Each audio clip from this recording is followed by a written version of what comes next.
Hola, buenos días. Soy Cecilia Zeta del proyecto Divulgación de la Ciencia de UAM Xochimilco. Le doy la bienvenida al doctor Rafael Bojalil Parra, quien nos ha aceptado la invitación de platicarnos algo sobre la vacunación que viene del COVID. Estamos cerrando el 2020, viviendo una pandemia que nos ha llevado al encierro y a trabajar de manera virtual, pero bueno, los médicos como él tienen mucho que decir, han estado haciendo investigación, seguimiento epidemiológico y ahora, bueno, queremos aprovechar para ver cómo cerramos el año con la noticia de que ya tenemos la vacunación. Entonces, doctor, bienvenido, muchas gracias por aceptar la invitación, por estar dispuesto a platicarnos de qué va todo esto de la pandemia.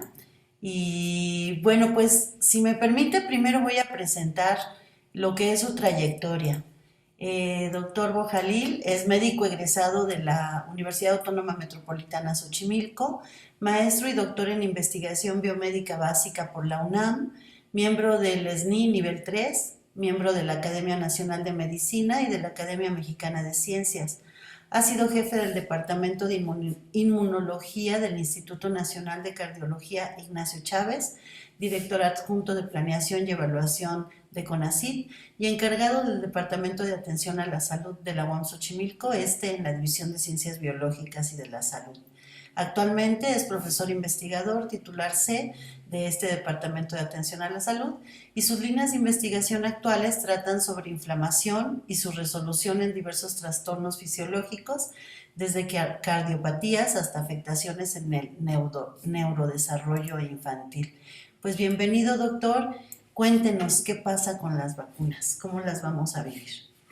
Hola Ceci, muchas gracias por la invitación. Creo que es un tema muy importante porque pues las vacunas creo que empiezan a dar una esperanza al mundo de que esta pandemia que ha causado tantas muertes y tanto daño en general en el mundo, a economías, a familias, etcétera, pues ha sido terrible, ¿no? Entonces, las vacunas generan una esperanza importante y con razón, pero yo creo que es muy importante tener en mente que no van a ser una solución inmediata al problema de la pandemia. Creo que el punto más importante a destacar en este momento es que las vacunas eh, no van a evitar que nos sigamos cuidando.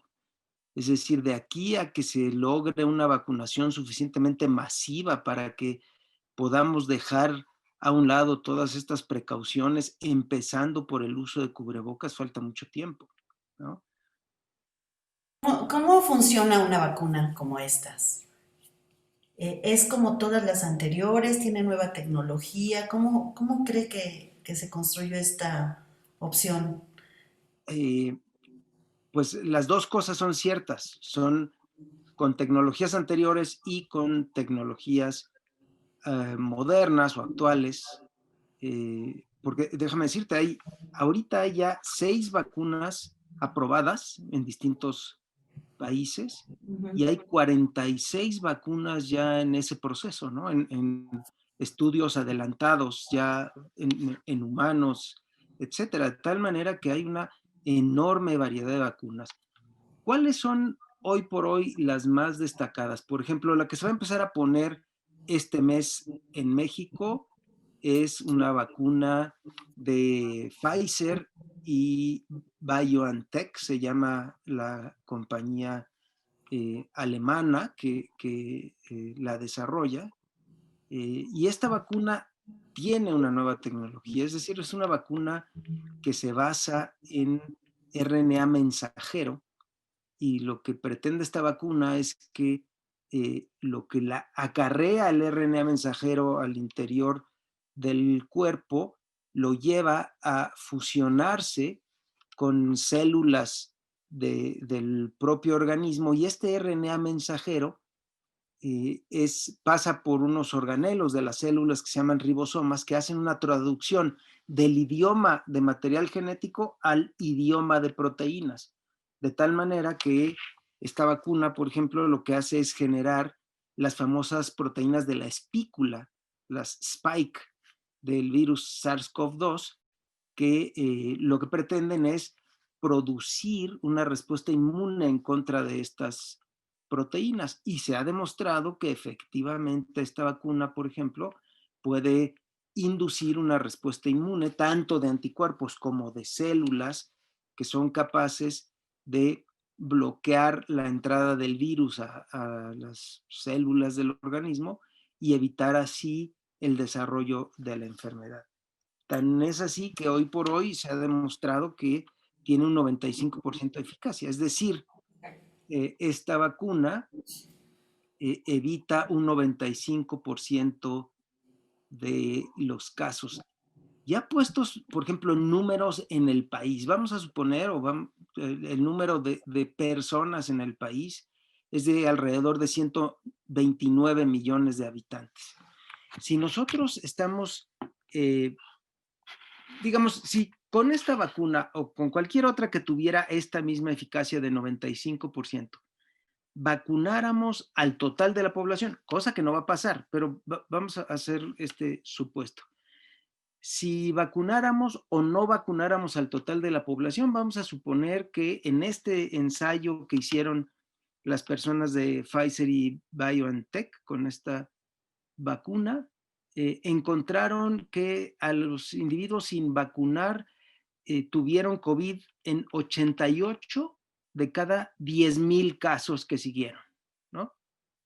En cambio, las personas vacunadas fueron 8 casos por cada 10,000 casos que siguieron, más o menos. Digo, 4.4 casos por cada 10,000 que siguieron. O sea, en total tuvieron alrededor de 20,000 en seguimiento de cada grupo de vacunados con esta vacuna o con un placebo, que quiere decir con algo totalmente diferente, ¿no? Que no induce una respuesta en contra de este virus. Y encontraron 8 casos entre los vacunados y 162 casos entre los no vacunados. Esto implica 4.4 casos por 10,000 entre los vacunados y 88 casos por 10,000 entre los no vacunados. Si lo ponemos a nivel de población del país, esto implicaría 1,140,000 casos si no se vacunara a nadie, ¿no? Digo, en este periodo de seguimiento que fue de apenas un par de meses, 1,140,000 casos. Y si vacunáramos a todo el país, los casos se reducirían a poco menos de 57,000. Esto es para ver el enorme contraste, pues, entre vacunar y no vacunar. Creo que esto es importantísimo, hacer este enorme contraste, porque si decimos, bueno, 162 contra 8 a lo mejor no suena tanto, pero si lo vemos a nivel de toda la población del país, pues estamos hablando de más de 1,000,000 contra menos de 60,000, ¿no? Y lo cual implicaría que si es cierto que siguiéramos teniendo una mortalidad del 10%, tendríamos pues los 114,000 fallecimientos en el país contra 5,700, ¿no? Y la diferencia es enorme. Ajá. De ahí la enorme importancia de la vacunación. ¿Y estas 46 vacunas diferentes que se están desarrollando son diferentes en qué o cómo, cómo saber cuál es la buena? Bueno, México va a comprar, por ejemplo, de muy distintas vacunas. Pues, ¿cómo saber cuál es la buena? Pues la única manera que tenemos de saber cuál es la buena es viendo los estudios, ¿no? Es decir, qué tan eficaces son en proteger y cuál es la mejor en términos de no inducir efectos adversos. Es prácticamente imposible tener cualquier medicamento o vacuna que no induzca eventos adversos. Pero esto se tiene que poner en una balanza, es decir, qué tan importantes y frecuentes son esos eventos adversos versus cuántas infecciones hay y qué tan importantes son en términos de enfermedades, ya sea desde enfermedad mínima hasta enfermedad grave hasta la muerte, ¿no? Ah, Pues si ponemos eso en la balanza, siempre es mejor el uso de vacunas. Insisto, es prácticamente imposible que no haya efectos adversos, pero lo que se ha visto es que en la mayoría de los casos los efectos adversos son dolor en el sitio de la infección, en el brazo normalmente, fiebre, dolores musculares, cansancio, fatiga, etcétera. Este tipo de fenómenos que ceden entre 24 y 48 horas. Entonces, comparar eso contra la posibilidad de morir, creo que pues no es comparable, pues, ¿no? Entonces, ¿cuál es la mejor vacuna? Pues la que tengamos frente a nosotros y que sea suficientemente buena en términos de eficacia y de falta de eventos adversos importantes. Y sí, o sea, son tecnologías diferentes. Por ejemplo, la de Pfizer, que es la que ya tenemos en el país y se va a empezar a aplicar. Esto ya lo había explicado, tiene un RNA mensajero metido en unas nanopartículas de lípidos que cuando tocan una célula se fusionan, se mete el RNA mensajero y se traduce en una proteína muy parecida a la viral y se induce una respuesta en contra del virus. Esto es bastante seguro en términos de que no es un virus, no se puede replicar, no nos va a enfermar de COVID, en fin, ¿no? Y a diferencia de las vacunas que había antes, ¿no? Que te ponían la enfermedad, ¿sí era así? Sí, todavía hay algunas así. Por ejemplo, las vacunas de Pfizer y Moderna son con RNA mensajero. La vacuna de AstraZeneca con la Universidad de Oxford es de DNA. Esa es una tecnología parecida, pero es un paso antes. O sea, el DNA se transcribe a RNA mensajero y el RNA mensajero se traduce a una proteína. Pero todavía hay algunas vacunas, por supuesto, que pueden ser virus atenuados, por ejemplo, ¿no? O virus inactivados, Ajá. ¿no? Entonces, sí, claro, en la medida en que el virus esté completo, el riesgo es relativamente mayor en términos de que pueda eventualmente generar una enfermedad como la que trata de evitar. Pero la tecnología actual es bastante confiable en el sentido de que eso no va a pasar, ¿no? Ujú. Pero creo yo que cuando son o proteínas recombinantes o solo el RNA mensajero o solo el DNA da mucho más seguridad pues que una proteína con un virus nada más atenuado, digamos, ¿no? Ajá. ¿Y qué hacer con estos movimientos antivacunas? Todos estos que niegan, ya hay una historia al respecto, ¿no? Mucha gente, Sí. al menos de una generación como en los noventas, dos miles, que dijeron, yo no pongo vacunas a los bebés. Conozco muchas personas en ese caso. Afortunadamente no se han enfermado, pero ¿qué hacer con estos movimientos que dicen, no, lo que quieren es dominarnos, matarnos y demás?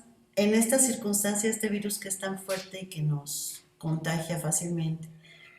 Sí, es un problema muy complejo, yo creo que un problema muy difícil de resolver. Ujú, Tiene mucho que ver con la enorme falta de cultura científica que hay en las sociedades actuales. ujú, No tenemos realmente una educación para el entendimiento de la ciencia y hay mucha gente que prefiere creerse cadenas que vienen de fuentes desconocidas o que un doctor de no sé dónde dijo, pero que en realidad no se basa en ninguna literatura científica. Y eso es un problema muy grave. Ha sido un problema muy grave desde que inició el movimiento antivacunas. Ha provocado mucho daño, mucha enfermedad, fundamentalmente en niños, muchas muertes también en niños. Y hoy por hoy todos estos movimientos antivacunas pueden generar grandes tragedias, pues, ¿no? Es decir, pueden evitar que realmente una proporción importante de la población se vacune con las consecuencias, no solo individuales, sino consecuencias sociales al respecto, ¿no? Es decir, si no alcanzamos una cantidad mínima de personas vacunadas, la enfermedad no se va a detener, no se va a contener. Tenemos que llegar a lo que hoy se habla mucho, ¿no? Que antes solo los inmunólogos hablábamos de eso, ¿no? La famosa inmunidad de rebaño. Eh, si no alcanzamos una meta mínima de un 70% de personas vacunadas, difícilmente vamos a controlar la enfermedad. Y si ustedes ven las encuestas, aproximadamente un 25% de las personas dicen que no se vacunarían, lo cual es muy grave, ¿no? Y luego tenemos algunas personas que sí hacen trabajos científicos, pero no relacionados con vacunas, ni mucho menos, que dicen en los medios de información y comunicación que no se vacunarían, que no están probadas las vacunas, cuando los protocolos de prueba de estas vacunas, por más que sean nuevas, son muy estrictos. Ajá. Entonces, hay demasiada información falsa circulando en las redes que puede provocar catástrofes importantes en el sentido de que no se vacune suficiente gente. Ajá. Sí, ayer platicaba con el doctor Pablo Oliva y también hablaba de cómo uno de los factores que está siendo el mayor problema es la falta de responsabilidad de la población para tomar las medidas adecuadas para el cuidado previo a que nos vacunen y además van a ir vacunando paulatinamente a diferentes grupos vulnerables. Entonces, aunque ellos los vacunan, los demás seguimos expuestos. Así es, así es. Entonces, Y mira, déjame decirte, yo creo que parte de esta irresponsabilidad, que sí la hay entre la población, es lo que te decía. Uno, una histórica falta de cultura científica, ¿no? O sea, no estamos dispuestos a escuchar a la ciencia y en esto tenemos responsabilidad tanto los gobiernos como los científicos, que no hemos logrado que nuestro trabajo trascienda hacia la población. ujú. No solo es nuestra, es también de los gobiernos que no han logrado educar a la población en una cultura científica. Y no lo han logrado en una muy buena medida porque no les interesa. Así de sencillo. No les importa que haya una cultura científica entre la población. Y hoy, por ejemplo, no tenemos ejemplos. Perdón por la redundancia, pero las autoridades, tanto políticas como sanitarias del país, no hacen nada porque haya un ejemplo entre la población. Por ejemplo, con el uso de cubrebocas. El uso de cubrebocas es fundamental, está muy respaldado con datos científicos duros y aún así vemos a nuestras autoridades políticas y sanitarias del país que no piden que se ponga uno cubrebocas y no solo no lo piden, no lo usan, o sea, no dan el ejemplo. Y esto, pues es muy grave, porque la gente les cree, o sea, la gente los ve y dice, pues si el presidente no se pone cubrebocas, ¿yo por qué me voy a poner cubrebocas? Si el presidente dice que el subsecretario de salud le dice que los cubrebocas no sirven, que dan una falsa idea de seguridad, pues entonces no me lo pongo porque no quiero tener una falsa idea de seguridad. Lo cual está muy mal, porque hay evidencias científicas muy contundentes que nos permiten afirmar con toda certeza que el cubrebocas protege, sin la menor duda. Claro. Y además también esto que mencionaba, la falta de responsabilidad porque se genere una cultura científica que tiene que ver con la divulgación del conocimiento que se genera por los científicos, creo que sí es una parte que ha quedado muy disminuida en su valor, ¿no? Se piensa que el ámbito del conocimiento científico es para intercambiarlo con científicos, cuando en realidad en la medida de que esto se pudiera traducir a la población que no somos especializados en los temas, tendríamos información que nos permitiría buscar nuestro propio bienestar y ser más responsables. Así es. Pero Saber esta educación científica y educación en cultura científica tendría que provenir desde las edades más tempranas. exacto. Es decir, tenemos que educar a nuestros niños en la ciencia y en la cultura científica, porque educamos mucho en este pensamiento mágico, ¿no? En las explicaciones mágicas a los fenómenos naturales, sociales o lo que digan, y le damos muy poca importancia a la difusión la ciencia y más allá de la difusión de la ciencia, insisto, en la educación en ciencia.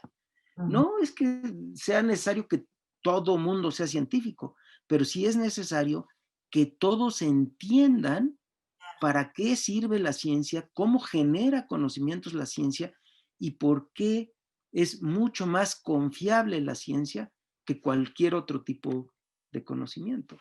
Sí, ante esta pandemia donde se ha llevado las clases virtuales en todos los niveles, yo pienso que puede ser una gran oportunidad el estar en casa y la gente que hace ciencia pone a los niños a hacer experimentos en su casa con cosas cotidianas y creo que esta virtualidad está provocando que se acerquen un poquito más a ese razonamiento en casa y ver que la ciencia no es algo que está lejano, sino que es saber cómo se preparan los alimentos, cómo entra el sol y sale por otro lado. O sea, toda esa información que a veces queda en los libros, ahorita al estar en encierro se tienen que aprovechar todas las condiciones dentro y he visto que los maestros están como aprovechando que se hagan cosas dentro de casa con los padres de familia para entender que existe la ciencia más allá de los mitos.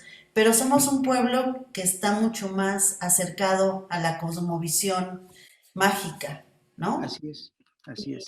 Lo vemos en estos días de las celebraciones de la Virgen de Guadalupe, que ha sido tener que prohibir el que la gente se junte en la basílica o en otros lados, cuando debería de ser un acto voluntario de conciencia social, de decir, hoy me cuido y cuido a los demás y no me voy a aglomeraciones. Tiene que haber prohibiciones. Entonces, yo lo que creo es que es muy importante que los científicos que tenemos en la universidad puedan estar conversando y dando a conocer cuáles son estos avances del conocimiento.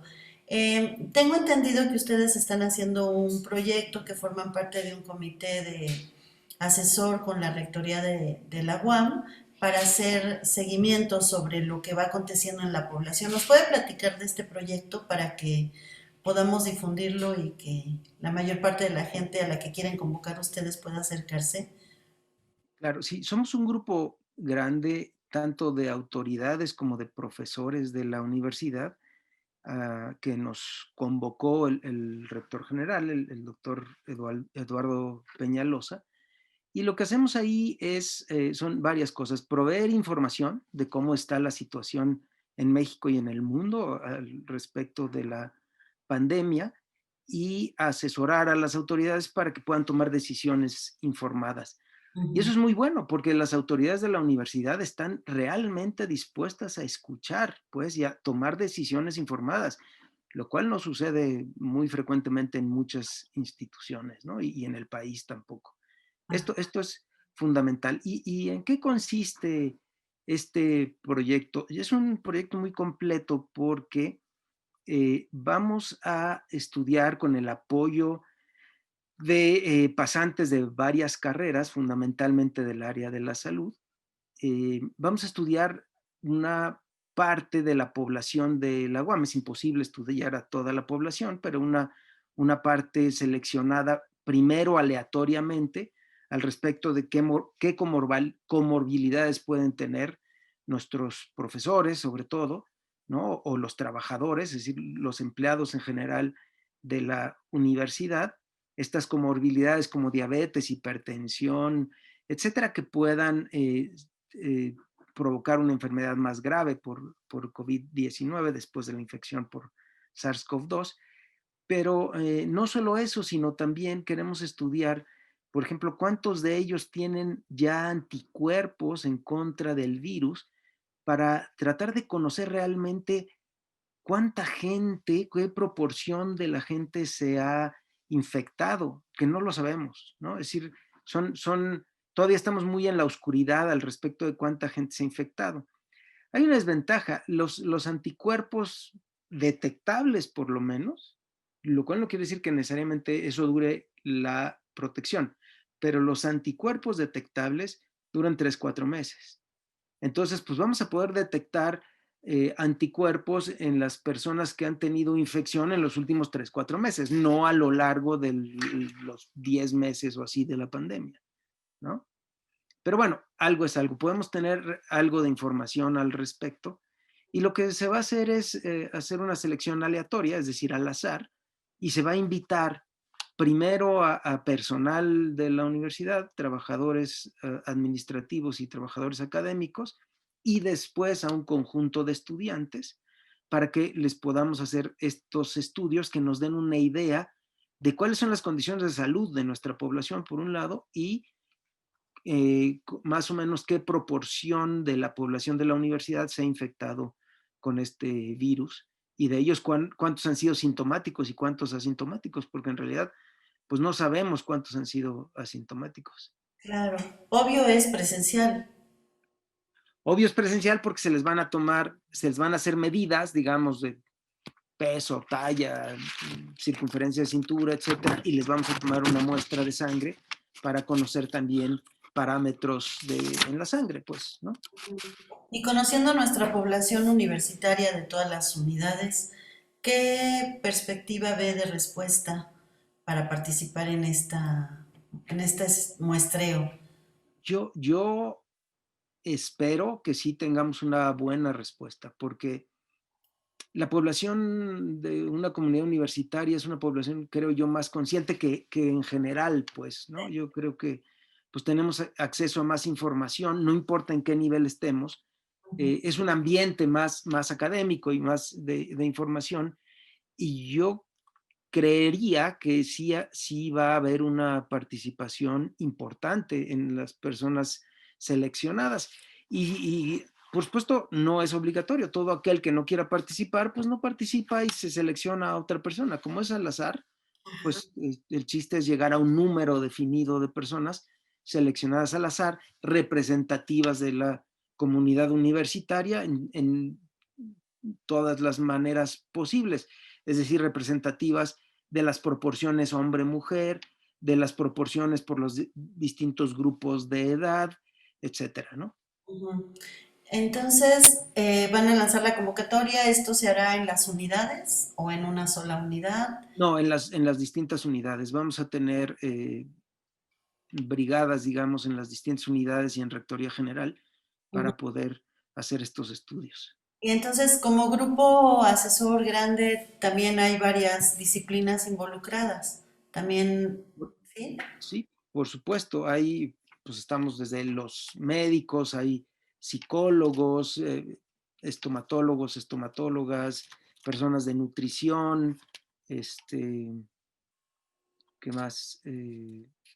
Químicos, de enfermería, en fin, o sea, hay de distintas profesiones y especialidades. Y entonces el seguimiento que se va a dar es cómo responde la población, cuáles son las características para estar inmunes o no, cómo han sido afectados a tantos meses. Bueno, como dice, solo los 5 últimos meses los van a poder evaluar, ¿no? Saber si tuvieron algún tipo de... Y bueno, vamos a evaluar a todos aquellos que sean seleccionados al azar, pero probablemente solo obtengamos datos de anticuerpos de aquellos que pudieron haber estado infectados en los últimos 3, 4 meses, y ya después probablemente se hagan negativos los anticuerpos, ¿no? Oye, y Lo todo, cual no necesariamente quiere decir que ya no estén protegidos, claro. simplemente ya no se pueden detectar, ¿no? Una pregunta más, ¿qué pasa con esto de que pueden tener nuevamente la enfermedad las personas que ya se aliviaron y que son que les vuelve a dar? ¿Por qué? Esto sí hay casos demostrados en el mundo, muy pocos, realmente una proporción ínfima del total de las personas infectadas, eh, y aún no sabemos por qué. Es decir, hay que considerar, por ejemplo, que uno de los factores más importantes para desarrollar la enfermedad después de haberse infectado es el número de partículas virales que ingresan a nuestro organismo. Ujú. Entonces, tal vez los que ya tuvieron la enfermedad, si se reinfectan con dosis pequeñas del virus, probablemente no la vuelvan a desarrollar. Pero si se reinfectan con dosis muy altas del virus, probablemente la puedan volver a desarrollar. Ahora, también es posible que haya gente que tenga cierta deficiencia en la capacidad de producir los mecanismos de defensa en contra del virus, y esas sean las personas que se reinfecten. Pero en relación a la gran cantidad de enfermos que ha habido en el mundo, comparado con la ínfima cantidad de reinfecciones, creo yo, hasta el momento, que se podría decir que es un evento raro, la reinfección. Sí, regresamos a esto de las noticias falsas y la mala información, Exageradas, ¿no? que empiezan a decir, no, es que ya supe que le volvió a dar a alguien y entonces, Y es cierto. en realidad son pequeños casos, pero que los magnifican por falta de información científica certera, que va acompañada de estas conductas de las políticas públicas que no toman en serio las necesidades que existen de transmitir la información adecuada de usa cubrebocas, punto. Así es. Cuídate, mantén la sana distancia y no cuando ya hay emergencias, Y sino ventila los espacios. De eso se habla muy poco. Hay esa. que ventilar los espacios. Eso y los cubrebocas son las dos medidas más importantes, además de, por supuesto, lavarse las manos, la sana distancia, pero desde mi punto de vista y basado pues en información científica, creo que las dos medidas vitales son el uso de cubrebocas y la ventilación de los lugares cerrados. Muy bien. Esas son las más importantes. Muy bien, pues muchas gracias, doctor. Algo para concluir que quiera dejar a la comunidad para que empecemos a tomar medidas que ya nos han dicho, pero desde su voz, ¿qué tenemos que hacer ahora que llegan las vacunas? Que vamos a empezar el año y que sigue el virus entre nosotros. Sí, uno, por favor, no hagan reuniones navideñas. Eso es muy importante. No hagan reuniones navideñas, porque puede crecer muchísimo el número de casos y, por supuesto, el número de fallecimientos. Sí. Dos, no bajemos la guardia ante la inminente llegada de las vacunas. De acuerdo con la programación de vacunación y suponiendo que logremos vacunar, ya sea porque tengamos ese alcance o porque la gente quiera o no vacunarse, suponiendo que logremos vacunar al 75% de la población que está destinada a vacunarse de acuerdo con esta programación, si hacemos cuentas, de aquí a marzo del 2022, es decir, más de un año, de aquí un año y 3, 4 meses, tendremos vacunado solo al 51% de la población. Entonces, todavía estamos lejos, por favor, de tener un control real y estricto Ujú. de la pandemia. Sigamos cuidándonos, ni modo. Esto nos tocó vivir y Exacto. nos tocó, y hay que responder ante eso. O sea, no, pues hay que tomarlo como viene. Pues esto es lo que tenemos que hacer y es lo que tenemos que hacer. Sí, Ni y si modo. estamos encerrados, reinventarnos. Y si tenemos que hacerlo virtual, pues reinventarnos, ¿no?